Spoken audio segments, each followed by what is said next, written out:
coisa como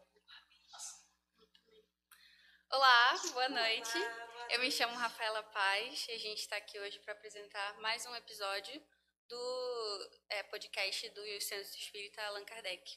É uma honra estar aqui com vocês duas, né, com a diretoria Allan Kardec. Hoje a gente vai falar um pouco mais sobre a palestra pública e eu queria pedir para vocês primeiro se apresentarem um pouquinho para a gente conhecer mais vocês. Ok, meu nome é Renata. Neste momento eu estou como vice-presidente da casa e é um trabalho que vale muito a pena. É um trabalho que vai colaborar conosco não somente na parte de conhecimento, de poder ajudar as outras pessoas, mas também a parte moral, da paciência, da resiliência, da calma e da tranquilidade. Seja muito bem-vinda. Muito obrigada. Meu nome é Lívia, eu estou à frente também, juntamente com o Fábio, aqui do Allan Kardec, do Departamento de Mediunidade. Sou palestrante, né, em algumas palestras aí da casa, e gosto muito, especialmente dessa casa em Lavras, né, da Casa Espírita Allan Kardec. Acho que os trabalhos que a gente vem desenvolvendo são muito importantes, e é isso. Eu queria, antes de chegar a entender um pouco mais, né, as motivações de vocês fazerem parte da organização da palestra pública, eu queria entender de onde veio isso. Como é que vocês chegaram à organização? Como é que foi esse processo para vocês? Então, estava conversando essa semana ainda com algumas pessoas e, na verdade, eu não sei como que eu comecei a trabalhar no Kardec. Simplesmente aconteceu. Depois que eu me tornei espírita, eu fui bem ativa nas casas, não somente aqui, mas nas casas. Comecei participando de trabalhos lá no Augusto Silva e depois eu vim para o Kardec. Mas eu acho que eu comecei como evangelizadora, né? Uma amiga que trabalhava aqui me convidou e eu vim para fazer essa parte de evangelização. Mas na época eu não trabalhava só aqui, eu colaborava também lá no grupo, no GEP, não no GEP, no Fraternidade, se eu não me engano.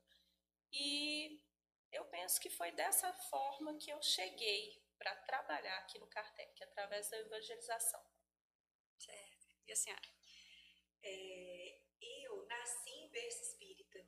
Meus pais, quando namoravam, conheceram a doutrina espírita e aí eles foram criando a mim e aos meus irmãos, né, todos em um lar que as crianças todas, né, eu e meus irmãos fomos evangelizados, né, em centro espírita e seguimos aí. Eu comecei, eu lembro da minha primeira evangelização, assim, né, de mim, enquanto evangelizanda, no Centro Espírita Augusto Silva. Participei da mocidade de lá também. E numa época muito difícil, assim, da minha vida, eu encontrei um amigo que participava do Centro Espírita Allan Kardec e ele me convidou para que eu conhecesse o grupo de visita fraterna, que a gente fazia visita aos doentes, ia aplicar passe, e aí eu vim, meu primeiro contato, assim, com o Centro Espírita Allan Kardec, né, com o grupo espírita. Comecei a dar passes, fiz curso de passe, né, trabalhar com passe. Eu sempre passei muito mal na minha infância e adolescência devido a uma mediunidade. Eu não sabia que era por causa de mediunidade que eu passava mal. Então, aqui no Allan Kardec é que eu fui descobrir a reunião mediúnica, participar como médium, ostensiva, e eu fui melhorando muito, né? E só depois, um dos meus últimos trabalhos na Casa Espírita, que foi a palestra pública, né? Já entreguei folhetinho na frente do centro, já fui em campanha do quilo, já fui evangelizadora, depois comecei a participar na área de mediunidade. Depois, eu acho que foi um dos últimos trabalhos assumidos por mim mesma, foi a palestra pública. Foi um dos últimos e sigo aí ainda. E como é que vocês se sentem, por exemplo, trabalhando, né, na organização? O que vocês acham que foi mais impactante nesse trabalho na vida de vocês? Bom, é um trabalho relativamente mais novo, porque eu só comecei nesse trabalho de organização no pós-pandemia, né? Como estavam voltando a ter atividades nas casas espíritas, assim como na vida, né? Logo depois da pandemia, foi necessário que, que eu fizesse parte desse grupo para assumir, pois as pessoas que trabalhavam com isso antes da pandemia, eram pessoas mais velhas, né? E são pessoas mais velhas, porque estão todos vivos, mas que não poderiam retornar para casa naquele momento, né? Ainda com, com alguns perigos, né? Do Covid-19. Então, voltamos poucas pessoas, a princípio éramos 3, que voltamos para recomeçar essa parte de palestra pública, né? Tudo dentro, né, de cuidados, uso de máscara e toda a situação que ainda era necessária. Então, voltamos 3 pessoas e convidamos alguns palestrantes, né, que nós já tínhamos conhecimento, para colaborar conosco. Entre eles a Lívia, que se dispôs a vir. Eu fazia muitas palestras nesse início porque era necessário. Nós tínhamos um grupo muito pequeno de palestrantes que já tinham retornado. Então, foi uma atividade que foi tipo assim: tem que fazer, vamos fazer? E aí a gente retornou. Hoje, nossa, com os nossos trabalhos, com os esforços que nós empreendemos, nós já retornamos com um número muito maior de palestrantes, o que nos dá,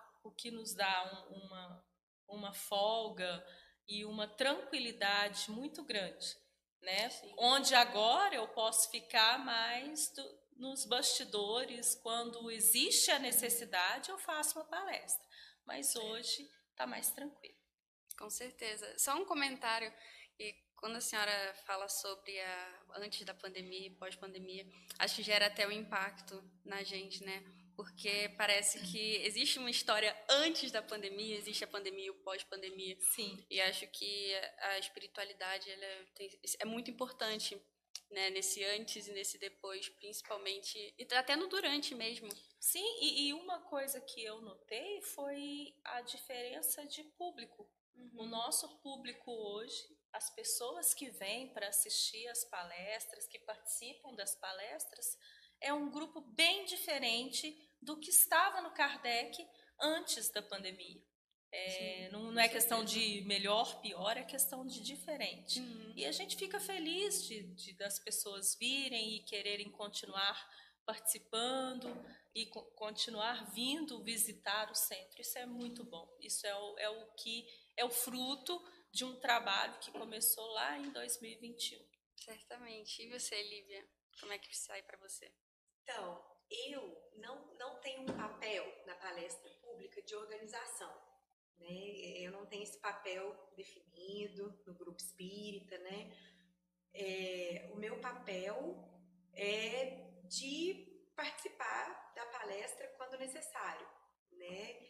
Então, o que eu percebo, né, atuando junto com os organizadores, estando junto nesse trabalho, que é uma coisa que eu acho que funciona muito para nós, é a amizade do grupo, né, de palestrantes, assim, que eu acho legal falar. Porque todo trabalho na Terra, a gente sabe que há dificuldades de relacionamento, de pensamento, né? Até na organização às vezes falha. E aí, eu lembro de uma palestra que a gente foi dar, por exemplo, na Casa Espírita, até a Renata tava, que o som falhou, sabe? E aí a pessoa que era responsável pelo som, ela não tinha ido nesse dia. Nossa, mas foi um sufoco, porque juntou a Renata, a Thaís, que é uma outra trabalhadora da casa, para arrumar o som, e eu também, mas já tinha dado a hora de iniciar a palestra, e aí eu iniciei sem o som, porque já, né, já tinha dado, já era 19h35, assim, já tinha passado 5 minutos da hora de começar. Então, comecei a falar sem o som, de repente funcionou, elas conseguiram ali nos bastidores. Então a gente entende que o papel da organização vai muito além da escala e de quem escolhe os palestrantes, né? É um papel ali na hora de imprevistos que podem ocorrer, né? Então essa união, aquela coisa de união faz a força, é uma coisa que eu percebo no nosso grupo, no Allan Kardec, sabe? Então eu não estou na frente da organização, né? Que é a escala, escolher palestrantes, mas é toda essa organização que vai além disso também. No dia, o som, o perrengue, o improviso. Eu percebo essa amizade no grupo, que eu acho muito importante para que as coisas fluam, né? E a gente tem isso lá no Kardec. Sim, com certeza. Aproveitando, né, que a gente começou a falar da palestra pública, como funciona, queria perguntar para vocês sobre os dias, assim, quais são os dias da palestra, o horário.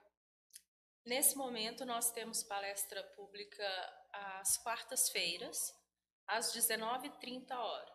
E é um projeto da casa ter mais um dia para atender o público, né, as pessoas que queiram nos visitar através da palestra pública.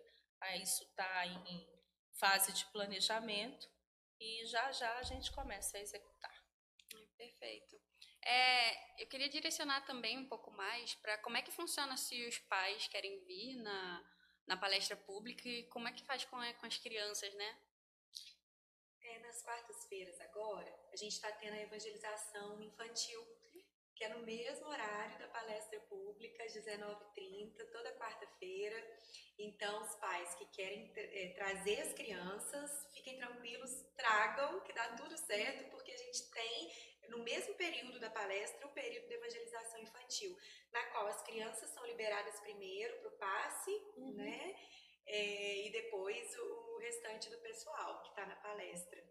Sim, eu acho muito interessante essa questão de ter os dois, né? Ter a palestra infantil, ter também a parte da evangelização infantil, porque ao mesmo tempo em que os pais conseguem prestar mais atenção na palestra, sem se preocupar tanto com os filhos, eu acho que as crianças mesmo conseguem se divertir um pouco, ter conhecimento, né? A partir dali do evangelho, tal. Então, eu acho muito legal esse trabalho de ter os dois, a evangelização e a palestra junto. E eu queria perguntar também sobre o passe. Como é que funciona o passe no dia da palestra? Então, durante a palestra, né, a espiritualidade maior, que é responsável por esta reunião, ela já aplica o passe em quem está assistindo a palestra. Mas algumas pessoas, e às vezes nós mesmos, temos a necessidade de algo mais. Então, depois da palestra, nós temos o passe, né, o passe que nós chamamos passe de cabine, porque ele é dentro de uma sala e não, né? E para aquelas pessoas que ainda não estão se sentindo bem ou que acham que precisam de mais um pouquinho de energia, logo depois da palestra nós temos essa parte que é o passe. Nós encerramos a palestra para que os que não sentem a necessidade de passe possam voltar, retornar a seus lares e nós permanecemos na cabine aplicando passes individuais em quem ainda vê essa necessidade. Sim, com certeza. Eu sinto, por exemplo, que quando eu entrei, né, no centro espírita, eu iniciei pela mocidade, né? Mocidade no domingo. E quando eu fui pela primeira vez na palestra pública, foi algo bem impactante, né? A primeira vez que eu fui na palestra, eu lembro que foi sobre mediunidade. Então, eu já tinha vindo na mocidade e eu pensei assim, gente, é um mundo muito novo para mim. E eu acho que realmente a palestra pública, ela é importante quando a pessoa, como uma porta de entrada mesmo, porque é ali que você tem o primeiro contato com o evangelho, você tem o contato com as obras principais, com as ideias do espiritismo. Eu também queria perguntar, até que a gente tem algumas perguntas comuns, assim, que a gente tem no WhatsApp. Eu queria perguntar se a palestra é aberta ao público, se tem que pagar alguma coisa, como é que funciona isso no trabalho?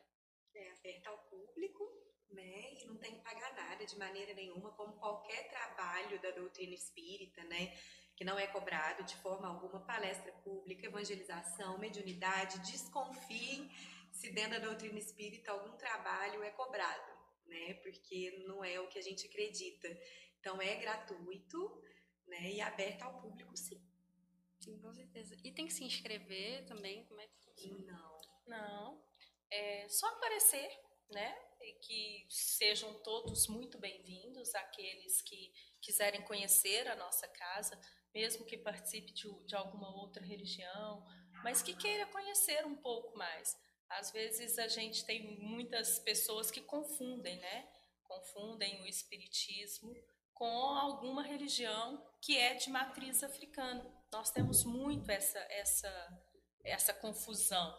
E nós convidamos a todos que queiram conhecer o Espiritismo, ouvir uma palavra sobre o Evangelho de Jesus, ou uma palavra que vai colaborar no nosso dia a dia, né? Vai trazer um pouquinho de acalento, um pouquinho de paz, um refrigério a um coração de alguém que perdeu um ente querido, né? Nós tentamos sempre trazer um pouquinho de luz àquele que chega aqui procurando um pouquinho de acolhimento, né? Nós tentamos acolher as pessoas que nos visitam, as pessoas que participam conosco da palestra pública da melhor maneira que nós conseguimos, porque é a maneira como nós gostaríamos de ser recebidos. Com certeza, com amor, acolhimento, certo? Gostei da palavra que a senhora falou, que é refrigério. me gera, assim, um ar de serenidade maior. Quando a gente tá com aquele aperto no coração e chega uma voz, uma palavra de consolo, de conforto. Sim. Acho isso muito bonito. É o acolhimento principal, o amor. Você quer falar alguma coisa sobre Não. isso também? Tudo certo. Então tá bom. Também queria saber um pouco mais sobre, no decorrer do trabalho de vocês, qual foi, assim, algo mais impactante ou também um desafio que vocês passaram ou ainda estão passando? Como é que é isso? Nossa, para mim é o seguinte, né? Qualquer trabalho na casa espírita, eu acho, inclusive no movimento espírita, um dos maiores desafios é a vigilância constante, para mim. Porque o que acontece? Não adianta o palestrante espírita pensar assim, hoje eu vou palestrar, eu vou fazer uma exposição na casa espírita, então hoje eu vou vigiar. Hoje eu não vou me irritar, hoje eu não vou sentir raiva, hoje eu não vou querer me vingar, e tudo aquilo que é muito ainda do instinto, né?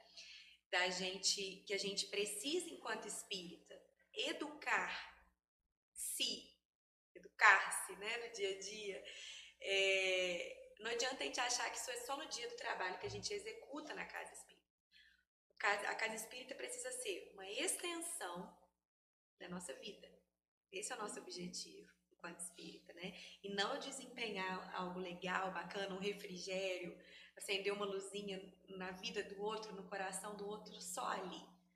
Esse é o maior desafio, eu acho, para mim, assim, é essa vigilância constante, é o me educar, inclusive para poder passar para alguém algo ali no dia da palestra pública que seja real, que faça sentido na minha vida, que eu não esteja falando ali só de teoria, que é linda, só da filosofia, da ciência, mas sim da exemplificação. Tem uma frase de Francisco de Assis que é bonita, né?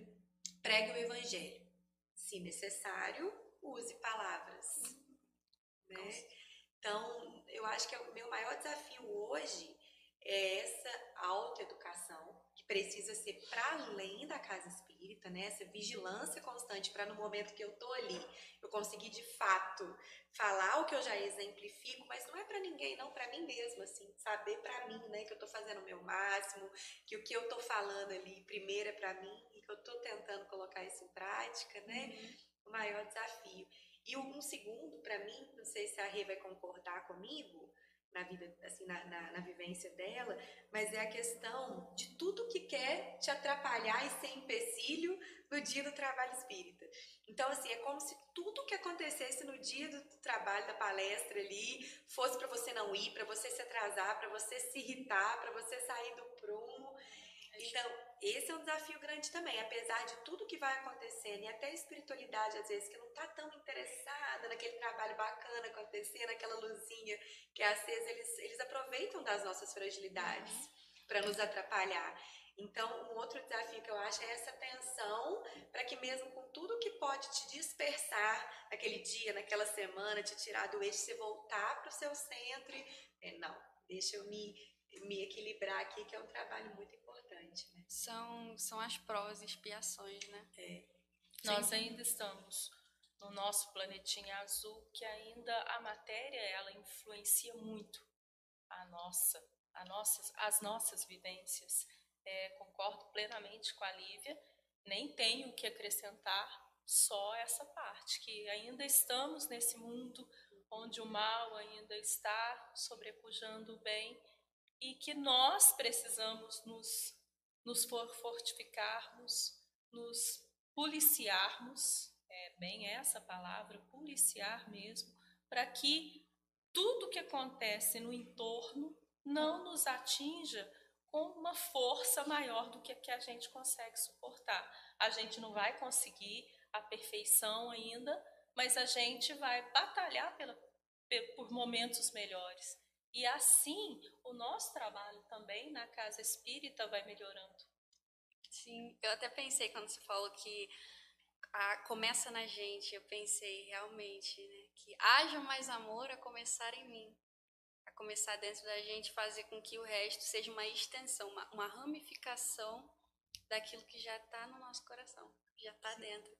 E eu acho que justamente esse trabalho de vocês, né, o trabalho da gente que está aqui tentando trazer uma luz, conhecimento para as outras pessoas, começa de dentro para fora. E precisa ter esse ciclo, é um ciclo de dentro para fora, porque você recebe e você também tem que devolver isso para o mundo.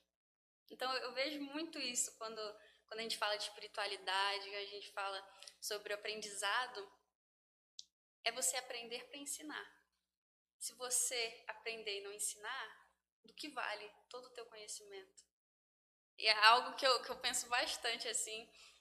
E eu até queria voltar nisso, que a gente tá juntando, assim, uns temas, né, mais do mundo, assim, da vida. Eu queria perguntar como é que funciona a temática das palestras, como é que vocês organizam isso? Isso varia bastante. No começo, nós estávamos buscando os temas e nós temos um grupo, né, de palestrantes onde nós colocamos esses temas e cada palestrante vai escolher o tema de acordo com a sua disponibilidade de dia, né, e de acordo com a sua afinidade. Porque é importante quando a gente vai falar de algo que a gente gosta de falar, que a gente tem exemplos para dar, que é o que a Lívia colocou anteriormente. A gente é o exemplo, então nós temos que trazer exemplos do dia a dia para que as pessoas que estão ali ouvindo a palestra, elas consigam se conectar, né? Porque é muito mais fácil eu conectar com um exemplo do que eu tenho no meu dia a dia, do que eu vejo no meu dia a dia, do que falar que Jesus fez, que João fez, que Santo Agostinho fez. Eles fizeram tudo, né? E trouxeram os exemplos para a época, foram exemplos da época deles, né? Cristo é exemplo para nós, continuamente, obviamente, mas nós temos que trazer para a nossa realidade. Né? É importante que quem vem à palestra, de quem vem frequentar o Espiritismo, ele se sinta não somente acolhido de receber uma boa noite, receber um abraço quando precisa, mas também que o que nós falamos tenha uma ressonância no que eles sentem, no que eles vivem, no que nós vivemos no nosso dia a dia. Não adianta eu ficar dar exemplos de pessoas que são de Chico, de Divaldo, sendo que eles não vão conseguir, né? Nós não conseguimos ainda atingir essa tranquilidade, esse equilíbrio que eles têm. Então, nós temos que dar os nossos exemplos do dia a dia. E quando nós distribuímos esses temas, cada palestrante que está no grupo, que faz parte, vai escolher esse tema de acordo com o que ressoa nele, né? E da última vez que nós distribuímos o tema, nós passamos durante a reunião pública uma prancheta perguntando para as pessoas o que eles gostariam de ouvir, qual tema eles gostariam de ouvir na casa espírita. E surgiu muita coisa interessante que foi possível colocar. Ainda temos algumas que colocaremos na próxima vez. Sim. Sobre essa questão do tema, eu acho muito interessante ter essa visão de que o que será que está em pauta? que a gente precisa falar aquilo também que os outros precisam ouvir, né? Então, por exemplo, pautas muito atuais, como desastres naturais, a crise climática que a gente está tendo atualmente. Então, isso une muito também com a espiritualidade, une muito com a nossa relação com o meio ambiente, a nossa relação com as outras pessoas. Então, eu acho muito interessante isso de vocês buscarem na palestra pública também uma forma de atingir pessoas e fazer com que elas pensem, olha, o que eu estou fazendo para melhorar o mundo? O que eu estou fazendo para melhorar a mim mesmo? Então, mais uma vez, somando assim, começa no interior. Com certeza. Então, eu queria agradecer a participação de vocês aqui. Queria saber se vocês querem comentar alguma coisa, algo que ficou no coração de vocês, um cultivo, né, desse nosso episódio. Eu penso que, como palestrante, quando eu vou fazer uma palestra, quando eu sento para estudar e para montar algo que eu vou trazer para outras pessoas ouvirem, o meu objetivo é que cada um que esteja ali naquele momento, naquele dia, possa levar uma palavra que vai ser, pelo menos, de alívio para casa. Sabe, eu acho que é importante você, quando vai fazer uma palestra, não pensar em você. Porque nós, quando fazemos palestra, o primeiro que tem que ouvir somos nós mesmos. Mas pensar no outro. O que o outro precisa ouvir para que ele possa despertar um pensamento. Talvez ele esteja no momento em que ele pode oferecer um trabalho na casa espírita ou em qualquer outro lugar, né, no asilo, num lugar que vá ajudar outras pessoas. Então, o momento da palestra é um momento de convidar a mudança, não somente material, mas a mudança especialmente espiritual e moral. Sem dúvida. Tem uma frase do Chico que eu gosto muito, né? Chiquinho, ele fala assim: quem dera eu ter escrito menos e amado mais. Então a gente fica pensando isso do Chico, né? Esse ser que amou tanto, e que a gente sabe disso, né?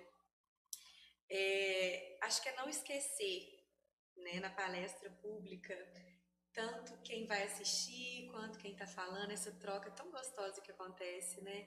A importância da gente aprender a amar, né? Eu sempre falo muito que a gente está com muita saudade de Jesus. A gente tem muita saudade dele, né? E quando alguém vai falar sobre Jesus numa palestra pública, que é um jeito de falar para mais pessoas, né? Num momento só, a gente rememora um pouco quando a gente pega um Boa Nova, né? E lê essa obra psicografada pelo Chico, de Humberto de Campos, e vê Jesus falando nos montes, né? Dando aqueles sermões lindos. E a gente hoje pode viver isso de uma maneira renovada, né? O Evangelho redivivo através da doutrina espírita.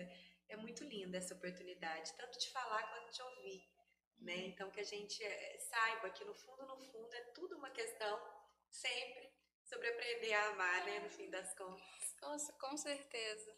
Então sigamos e cultivemos o amor nos nossos corações, no coração dos outros.